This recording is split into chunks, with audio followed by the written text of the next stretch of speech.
Welcome to commerce tutorial. मैं हूं आपकी अपनी होस्ट ज्योति। आज हम कंटिन्यू करने जा रहे हैं +2 मैक्रो इकोनॉमिक्स के इंपॉर्टेंट क्वेश्चन की सीरीज। आज का हमारा फर्स्ट क्वेश्चन है, saving curve of an economy make an intercept on negative axis. हम जानते हैं जो हमारी सेविंग फंक्शन है, जो हमारी सेविंग कर्व है, वो हमेशा कहाँ से स्टार्ट होती है? नेगेटिव से स्टार्ट होती है। तो वो कहाँ से, उसका जो फर्स्ट पॉइंट है वो नेगेटिव एक्सिस कहाँ से स्टार्ट हो रहा है? 50। पॉजिटिव मतलब होता है ऊपर की एक्सिस, नेगेटिव होती है हमारी नीचे की axis. And 20% of additional income is save. हमारी जो एडिशनल इनकम का उसका 20% हम क्या करते हैं? सेव करते हैं। मीन्स 20% हमारी 0.2 हमारी क्या है? एमपीएस की वैल्यू है। तो हम इससे हमें क्या फाइंड आउट करना है? सी फंक्शन। सबसे पहले हम देखो, अगर हमारा सेविंग फंक्शन बनेगा तो उसका फार्मूला क्या होता है? -c1 plus MPS into Y. लेकिन इस केस में हमने क्या स्टार्ट डाउन करना है? सी फंक्शन। सी फंक्शन का हमारा फार्मूला क्या होता है? c1 plus MPC into Y. अब ये जो नेगेटिव सी बार है वो किसके इक्वल होता है? पॉजिटिव सी बार के। अगर ये यहाँ पे नेगेटिव 50 बना रहे तो यहाँ पे हमारा क्या आ जाएगा? 50 प्लस, अगर एमपीएस की वैल्यू 0.2 है तो 1 में से माइनस करके एमपीसी की वैल्यू कितनी आ जाएगी हमारी? 0.8 वाई। ये हमारा क्या डिराइव आ गया? सी फंक्शन। इस केस में हमें इनकम गिवन नहीं होती तो सिंपल हम इसकी वैल्यू ऐसे लिख देते हैं। नेक्स्ट हमारा क्वेश्चन है, if C function c is equal to 5000 plus 0.8 Y, investment expenditure is 1000, level of income when saving in zero. हमने वो level of income find out करना है जिसमें हम सेविंग किसके इक्वल है? जीरो के इक्वल है। कुछ भी नहीं है, जो बस हमें इक्वेशन दी है उसमें हमने क्या कर देनी है? वैल्यू पुट कर देनी है। इस केस में हमारा सेविंग किसके इक्वल है? जीरो के इक्वल है। इट मीन्स हमारे जो सेविंग फंक्शन है, अब इस लेवल पे हमने क्या फाइंड आउट करनी है? अब हमारे पास सेविंग जीरो कब होती है? जब कंजम्पशन किसके इक्वल हो जाती है? हमारे इनकम के इक्वल हो जाती है। तो इस केस में हमारा कंजम्पशन फंक्शन हमें गिवन है, सी फंक्शन की वैल्यू हमारे पास गिवन है 5000 plus 0.8 y is equal to Y. हम इसको ऐसे भी लिख सकते हैं, इस केस में हम x फंक्शन का c फंक्शन से डायरेक्ट डेरिवेशन निकाल सकते हैं। c फंक्शन का फार्मूला क्या था? -c1 plus MPS into Y is equal to 0।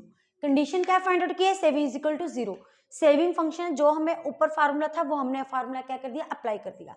अब जो हमारी सी बार है वो नेगेटिव, पॉजिटिव सी बार वो नेगेटिव की इक्वल हो जाती है। ये क्या आ जाएगा? -5000 प्लस एमपीसी की वैल्यू कितनी है? 0.8। एमपीएस की वैल्यू क्या हो जाएगी? 0.y is equal to 0। Plus उधर जाके क्या हो जाएगा हमारे पास? Minus, minus minus cancel, multiply इधर आके हमारे पास क्या हो जाएगी? डिवाइड हो जाएगी। तो हमारी इनकम किसके इक्वल आ जाएगी? 25,000 के। कुछ भी नहीं है, बस जो क्वेश्चन में गिवन है उसके इक्वल हमने वैल्यू क्या कर दी है? पुट कर दी है। सेकंड क्या है? Income at saving is equal to investment. वो लेवल ऑफ इनकम निकालो जहां पे सेविंग किसकी इक्वल है? इन्वेस्टमेंट की इक्वल है। अब हमारी इन्वेस्टमेंट कितनी है हमारे पास? 1000 है। एस फंक्शन हमारा कितना है वो हमने ऊपर भी डिराइव किया है, ये आ गया हमारा एस फंक्शन। ये प्लस माइनस इधर आके हमारे क्या हो जाएगा? प्लस, या फिर ये आ जाएगा 6000 इक्वल टू 0.2 वाई, मल्टीप्लाई उधर जाके हमारी क्या हो जाएगी? डिवाइड हो जाएगी। ये हमारे पे आ जाएगी 30,000। बस जो क्वेश्चन में हमें गिवन है हमें उसके रिगार्डिंग क्या करनी है? वैल्यू पुट करनी है और इसमें कुछ भी नहीं करना। नेक्स्ट हमारा क्या है? MPC equal to 0.6, initial income is 100। हमारी जो इनिशियल इनकम कितनी है? 100 है। Prepare the schedule. शेड्यूल का मतलब क्या होता है? टेबल। एक हमने टेबल निकालना है जिसमें वाई, सी और एस की वैल्यू हमने शो करनी है, और find the equilibrium income when autonomous investment is 0। अब हमारा केस में ऑटोनोमस कंजम्पशन गिवन नहीं है, इस केस में हमें सिर्फ क्या गिवन है? ऑटोनोमस इन्वेस्टमेंट गिवन है। इस केस में हम क्या सपोज कर लेते हैं? जो हमारी ऑटोनोमस इन्वेस्टमेंट और जो प्लस ये जो वैल्यू हमें गिवन है ये दोनों की ही इक्वलाइजेशन में गिवन है। अगर ऐसा कोई क्वेश्चन आ जाए जिसमें हमने शेड्यूल बनाना है, आगे तो हमें टेबल गिवन होता है, हमने इस केस में टेबल ड्रॉन करना है। अगर आप ऊपर के क्वेश्चन का स्क्रीनशॉट लेना चाहते हो तो आप पहले ले सकते हैं। अगर ऐसा क्वेश्चन आ जाए तो हम कैसे करेंगे? अब इस केस में हमने शो किस चीज को करना है? एक हमने क्या लेनी है? इनकम। दूसरी तरफ से हमने क्या लेनी है? कंजम्पशन। तीसरी तरफ से हमने क्या लेनी है? सेविंग लेनी है। उसके बाद हमें इनिशियल इनकम कितनी थी हमारी? 100। एमपीसी हमारी क्या? 0.6। अगर एमपीसी 0.6 है तो कंजम्पशन क्या हो जाएगी? कंजम्पशन का फार्मूला क्या है, C bar plus MPC into Y. जी इस केस में हमारे सीवर की इंफॉर्मेशन गिवन नहीं, पॉसिबल नहीं है, लेकिन इस केस में हम ऑटोनॉमस कंजम्पशन को क्या सपोज कर लेते हैं, जीरो सपोज कर लेते हैं। तो इस केस में हमारा फार्मूला क्या बन जाता है, एमपीएस इंटू वाई। वाई के साथ हमने एमपीएस को क्या कर देना, मल्टीप्लाई कर देनी है। यहाँ पे आ जाएगा 60, यहाँ पे क्या आ जाएगा 40। अब इनकम को हम 100 के क्या साथ क्या करेंगे, शो करेंगे, इंक्रीमेंट शो करेंगे, क्योंकि इनकम गिवन ही है, एक इक्वलाइजेशन मोड के साथ इसको इंक्रीज कर देंगे। 260, 120, 180, 240, 300 तो यहाँ पे हमारा क्या आ जाएगा 80, 300 माइनस ये आ गया हमारी 120, ये वाली हमारी आ जाएगी 160, ये हमारी क्या आ जाएगी 200, ये आ गई हमारी सेविंग। दूसरी समस्या में हमने क्या निकालना है, अपनी इक्विलिब्रियम इनकम। अब इक्विलिब्रियम इनकम का फार्मूला क्या होता है, जहाँ पे हमारी एडी किसके इक्वल हो जाती है, हमारी एग्रीगेट सप्लाई, क्योंकि एग्रीगेट सप्लाई हमारी क्या होती है, इनकम के इक्वल। जहाँ पे एग्रीगेट सप्लाई किसके इक्वल हो जाएगी, हमारी इनकम के इक्वल हो जाएगी। फिर हम इसमें क्या फाइंड निकालेंगे, एग्रीगेट सप्लाई। एग्रीगेट सप्लाई का फार्मूला क्या होता है, that is our C plus I. I हमें कितनी गिवन है, 80, 80, 80, 80, 80 एंड 80, ये आ जाएगी 140, ये ये आ जाएगी हमारे पास 200, ये हमारे पास आ जाएगी 360, ये हमारे पास आ जाएगी 320, ये हमारे पास आ जाएगी 380। अब ये देखो इस लेवल पे हमारी इनकम किसके इक्वल है, एग्रीगेट डिमांड के इक्वल है, तो हमारी इक्विलिब्रियम लेवल ऑफ इनकम क्या आ जाएगी 200, कि इस केस में हमारी एग्रीगेट डिमांड किसके इक्वल है, हमारी इनकम के इक्वल है। अगर कई बार क्वेश्चन में क्या कहा होता है कि इसके बाद आप हमें एक कर्व भी बना के दिखाओ, कई बार क्वेश्चन आ जाता है, पहले हमने क्या बनाना है, शेड्यूल, ये हमारा क्या बन गया शेड्यूल, उसके बाद हमने क्या बनानी है, कर्व। कर्व में हमने क्या शो करना है, अपनी इनकम और एग्रीगेट डिमांड। अब एक इस केस में हम अगर ऐसा कोई क्वेश्चन आ जाए तो हम इस क्वेश्चन को कैसे सॉर्ट आउट करेंगे, ये 100, 200, 300, 400, 500, और जो हमारी इनकम है ये कहाँ तक, एग्रीगेट डिमांड कहाँ तक जा रही है, हमारी 380 तक। इसको हम ले लेंगे 100, 200, 300, 400। पहले 100 पे हमारी कितनी है 140, 200 पे हमारी कितनी है 200, 300 पे हमारी कितनी है, इट बिलोंग्स टू बी 360, उसके बाद ये हमारी 360, 260 सॉरी, ये हमारी आ गई 260, उसके बाद हमारी आ गई 320, उसके बाद हमारी कितनी आ गई 380। We will make it draw कर देंगे, ये हमारी क्या आ जाएगी एग्रीगेट डिमांड, ये क्या आ जाएगी कर्व। इसको हम अलग अलग शो करेंगे, जो एग्रीगेट डिमांड होगी वो तो हमारी ऐसे शुरू होगी, ये हमारी कहाँ से स्टार्ट होती है 140 से, इसके नियर अबाउट हम ऐसे स्टार्ट डाउन कर देंगे, ये हमारी क्या आ जाएगी कर्व। इसके लिए यहाँ पे हम लिखेंगे 45 डिग्री, एक एक मेजर करने की कोई जरूरत नहीं है, इसको ओरिजिन से स्टार्ट कर देना, ये हमारी कहाँ से स्टार्ट हो रही है 140 से स्टार्ट हुई है, तो नियर अबाउट वहां से हम एक आर्बिट्रेरी लाइन लगा लेंगे, ये हमारी क्या बन जाएगी कर्व। ऐसे क्वेश्चन में हमें इनिशियल गिवन होगी, डिफरेंस गिवन ही होगा, तो इक्वलाइजेशन में हम डिफरेंस लेके खुद इसको ड्रॉन कर लेंगे। नेक्स्ट हमारा क्वेश्चन है difference between break even point and equilibrium point. इन दोनों क्वेश्चन को बाद में देखते हैं, पहले हमारा नेक्स्ट क्वेश्चन है if MPC is 1/3 of MPS.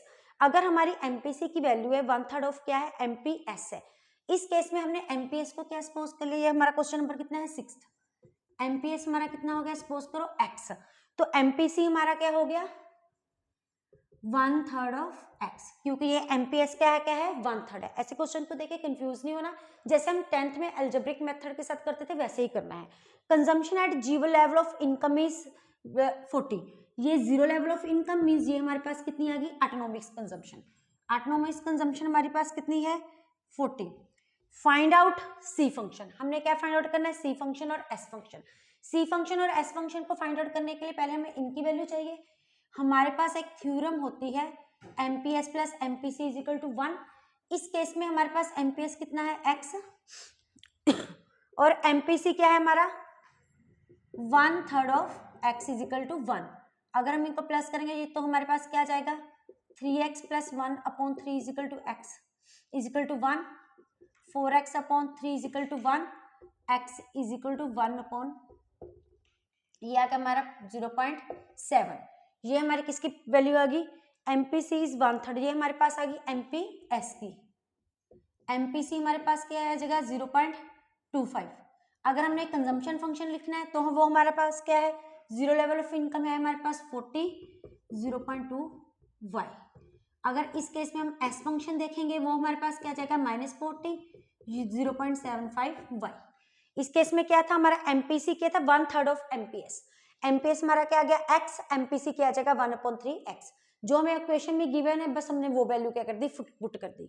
Next हमारा क्वेश्चन है if an economy actual level of income is 500 whereas full employment level of income is 800, if 1/3 of additional income is saved। अगर हमारे 1/3 ऑफ एडिशनल इनकम हम save कर रहे हैं मतलब ये हमारी एमपीएस कितनी है 0.25, क्योंकि 1/4 कितना हो गया 0.25। Calculate the increase in investment to achieve the employment level. तो हमारी इंक्रीज इन इन्वेस्टमेंट कितनी होगी।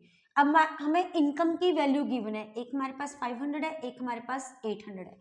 अगर हमने फुल एम्प्लॉयमेंट की अचीव करनी है तो हमारी इंक्रीज इनकम कितनी हो जाएगी 300, 800 माइनस 500। इससे हम किसकी वैल्यू निकालेंगे, इंक्रीज इन इन्वेस्टमेंट की। सबसे पहले हम निकालेंगे मल्टीप्लायर। मल्टीप्लायर का फार्मूला क्या होता है 1/MPS। 1/MPS हमारे पास कितना है 0.25। ये हमारे पास क्या आ जाएगा 4 टाइम्स। उसके बाद मल्टीप्लायर का एक फार्मूला भी होता है that is change in income और change in investment. Change in income हमारे पास कितनी है 300 अपॉन ये उधर जाके हमारे पास क्या आ जाएगा क्रॉस मल्टीप्लाई, और ये 4 उधर जाके हमारे पास क्या हो जाएगा डिवाइड। अगर इसको हम डिवाइड करेंगे तो हमारे पास कितना आ जाएगा 150 change in investment will be 75। Next हमारा क्वेश्चन है in an economy increase in investment leads to increase in national income. ये तो हमें पता ही है ये किसका कंसेप्ट है मल्टीप्लायर का। अगर इन्वेस्टमेंट में इंक्रीज होती है उसकी वजह से हमारे किस में इंक्रीज हो रही है इनकम में, विच is 3 times more than increase in investment. जो हमारा ये क्वेश्चन है यहाँ पे छुपा हुआ है। सबसे पहले उन्होंने क्या बोला है इंक्रीज इन इन्वेस्टमेंट हमारी कितनी आ गई x। अब उसने मोर देन का मतलब क्या होता है प्लस 3 टाइम्स का मतलब क्या होता है 3 किसके बारे 3 times more than increase in investment. Suppose increase in investment कितना हो गया x, अब 3 times of x plus more than increase in investment. Increase in investment belongs to be the x। कुछ भी नहीं है, जो जो हमें इक्वेशन में किया बोला गया उसकी हमने क्या कर दी वैल्यू पुट कर दी। सबसे पहले ध्यान से दोबारा देखिए इन an economy increase in investment, जब हम इन्वेस्टमेंट में इंक्रीज करते हैं उसकी वजह से हमारी नेशनल इनकम क्या हो रही है इंक्रीज हो रही है, which is 3 times more than increase in investment. Let increase in investment हमारे पास कितना हो गया x, अब 3 टाइम्स कितना हो गया हमारा 3x more than plus, more then के बदले हमने क्या लिया प्लस इंक्रीज इन इन्वेस्टमेंट। फिर से इंक्रीज इन इन्वेस्टमेंट हमारा कितना है x, ये प्लस करके हो गया 4x। इट मींस इन्वेस्टमेंट हमारी है x तो हमारी इंक्रीज इन इनकम कितनी है हमारी 4x। तो हमारे पास मल्टीप्लायर की वैल्यू कितनी आ गई increase in income 4x upon x, ये हमारे पास कितनी आ गई 4 टाइम्स। तो हमने इसकी क्या वैल्यू निकालनी है, हमने निकालनी है एमपीसी और एमपीएस की। अब हमारे पास मल्टीप्लायर का ए फार्मूला क्या होता है 1 माइनस एमपीसी, वो हमारे पास है 4, तो ये हमारी क्या बन गई इक्वेशन। ये हो जाएंगे cross multiply 4 minus 4 MPC is equal to 1, ये उधर जाके माइनस हो जाएगा तो हमारी वैल्यू क्या आ जाएगी ultimately MPC is equal to 1 minus 4 upon 4, क्योंकि ये मल्टीप्लाई उधर जाके हो जाएगा डिवाइड -3 अपॉन -4, ये आएगा 0.75। अगर एमपीसी की वैल्यू 0.75 है तो एमपीसी की कितनी आ जाएगी 0.25। बस जो ये क्वेश्चन है आपका यहीं पे छुपा हुआ है। इंक्रीज इन इन्वेस्टमेंट में कितना सपोज कर लिया x, और increase in income is 3 times मतलब इन्वेस्टमेंट का 3 टाइम्स कितना हो गया 3x, मोर देन का मतलब हो गया plus increase in investment plus क्या हो गया x में 3x प्लस के हमारे क्या आ गया 4x। नेक्स्ट हमारा है if MPC is greater than MPS multiplier will be greater than 2। ये ऑलरेडी हम थ्योरम के साथ प्रूफ कर भी चुके हैं। अब c is equal to C Y plus B Y, यहाँ पे b का मतलब क्या होता है एमपीसी। अगर हमें s फंक्शन दिया हो तो उस केस में हमारी b का मतलब क्या होता है एमपीएस। अगर आप इनका स्क्रीनशॉट लेना चाहते हो तो आप ले सकते हैं। उसके बाद हमारा नेक्स्ट क्वेश्चन है difference between break even point and equilibrium point. कई बार ये 2-3 मार्क्स का क्वेश्चन आता है कि हम इन दोनों में डिफरेंस देखना है। सबसे पहले हम क्या लेंगे बेसिस मीनिंग बेसिस, उसके बाद हमारा ब्रेक इवन पॉइंट, उसके बाद हमारा क्या आ जाएगा इक्विलिब्रियम। सबसे पहले हमारा क्या आता है meaning. Meaning of break even point क्या होता है, वो point no profit no loss. Equilibrium point कौन सा होता है, हम हमारे चैप्टर और हमारे मैक्रो इकोनॉमिक्स इकोनॉमी में जहाँ पे हमारी क्या होती है इफेक्टिव इकोनॉमी में डिमांड होती है, मैक्सिमम हमारी क्या होती है आउटपुट होती है, और हमारी कंडीशन क्या होती है फुल एम्प्लॉयमेंट वाली कंडीशन होती है, और हम इकोनॉमी में ये कंडीशन को चेंज नहीं करना चाहते। सेकंड हमारा क्या होता है कंडीशन। इस केस में हमारे ब्रेकिंग पॉइंट में कंडीशन क्या होती है, सी किसके इक्वल होती है वाई के, एस इक्वल किसके होते हैं जीरो के। इसमें क्या होता है एग्रीगेट डिमांड किसकी होती है एग्रीगेट सप्लाई, इन्वेस्टमेंट किसकी इक्वल हो जाती है हमारी सेविंग के। इस केस में हमारे मेन फोर्सेस क्या माने जाते हैं, इसमें हमारी रेवेन्यू हो जाती है और हमारी क्या हो जाती है कॉस्ट। इसमें क्या आती है हमारे market dynamics, market forces, that is our aggregate demand and aggregate supply. और उसके बाद आ जाते हैं इनका main focus. Break even point का मेन फोकस क्या होता है, हमारे फाइंड आउट करना, we can say internal mechanism, हमारी कंपनी की जो इंटरनल मैकेनिज्म के ऊपर हमने इम्पेसिस देना, हमारे इंटरनल कि कितने हम स्ट्रोंग हैं। इसमें क्या आता है we have to bring the price stability. एक बार हमने क्या फाइंड आउट कर लिया, इफेक्टिव डिमांड फाइंड आउट कर ली, मैक्सिमम आउटपुट फाइंड आउट कर ली, उस टाइम पे हमारी प्राइस कितनी होगी। अब उस प्राइस क्या होती है मार्केट में वो स्टेबल हो जाती है जब एग्रीगेट डिमांड किसकी इक्वल होती है एग्रीगेट सप्लाई की इक्वल होती है। इसका मेन ऑब्जेक्टिव क्या होता है, find out the minimum sale to cover the cost, जिसमें हम कॉस्ट को क्या कर रहे हैं कवर अप कर रहे हैं। इसका मेन ऑब्जेक्टिव हमारा क्या होता है, तो ब्रिंग द प्राइस स्टेबिलिटी, अपनी प्राइस को क्या रखना मार्केट में स्टेबल रखना। नेक्स्ट हमारा क्वेश्चन है show the break even point and equilibrium point with the help of ADAS approach and income saving and investment approach simultaneously. हमने इक्वलाइजेशन में एग्रीगेट डिमांड और एग्रीगेट सप्लाई और सेविंग और investment के through अपने दोनों पॉइंट्स को शो करना है। देखो इसके लिए हम क्या करेंगे, इसको दो पार्ट्स में शो करेंगे, दोनों पार्ट्स हमारे साइमल्टेनियसली इकट्ठे शुरू होंगे।